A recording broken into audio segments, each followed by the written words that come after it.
F'intervista ta' sija fejn ma setax imeri s-suċċess tal-ekonomija li għaddej minnu pajjiżna llum, il-kap nazzjonalista Bernard Gregg xorta spiċċa jirreferi għal passat ta' qabel l-2013.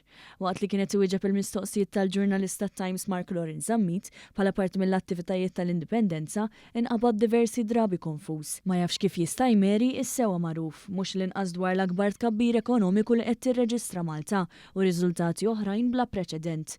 U qal li meta jkun fil-gvern se jinvesti kif kien isir qabel, b'referenza għall-aħħar gvernijiet nazzjonalisti li baqgħu magħrufin għal kif staġnaw pajjiż waqt li l-investimenti kienu ftit li xejn.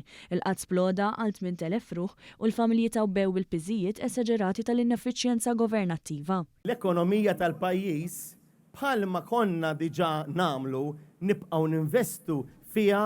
Fl-istess ħin Grek ukoll ipprova jagħti stampa qarrieqa meta qal il-Gvern Laburista qed jixxaħħaħ mal-għalliema u l-infermieri, żewġ oqsma tas-settur pubbliku li għadhom kemm gawdew mill-aħjar żidiet u kundizzjonijiet fil-ftehimiet kollettivi li ġew iffirmati mar-rappreżentanti trade unionistiċi rispettivi tagħhom. Imma għaliex dal-gvern imbagħad jixxaħħaħ mal-għalliema man-nurses. Dan waqt li saru u għadhom isiru wkoll investimenti multimiljonarji kemm fl-istruttura u anke fl-odda fl-istess setturi.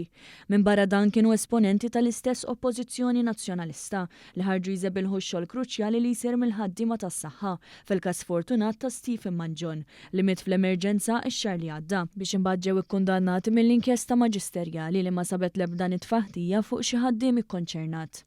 Fit-tweġibiet tiegħu iżda l-aktar li ġitu faċli għal kap tal-oppożizzjoni kienet ir-retorika li tiegħu u biss tajjeb u ta' ħadd ieħor kollox ħażin. Mistoqsi dwar il-ħatra kontroversjali minn Roberta Mezzola tar-raġel toħta Matthew Tabbone bħala kap tal-kabinett tagħha b'salarju ta' 20,000 euro fix-xahar, Grek irreaġixxa billi qal li n-nies li jintażlu għax kapaċi mhux għax jiġu minn xi ħadd. Aħna ma nażlux in-nies għax jiġu minna, aħna nażlu n-nies għaliex huma kapaċi. Eżempju ieħor ta' double standards fil-Partit Nazzjonalista kif saftit ilu l-menta dwar in-nisa u l-partners tal-Ministri li għandhom impjek mal-Gvern, anke jekk huma professjonisti u iżjed minn kwalifikati biex jagħmlu x-xogħol li għandhom, kif sab il-Kummissarju għall-standards fil-ħajja pubblika. Dawn id-dikjarazzjonijiet ma kinux l-uniċi li spikkaw f'60 minuta intervista li kellu nhar il-ħamis il-Kap Nazzjonalista.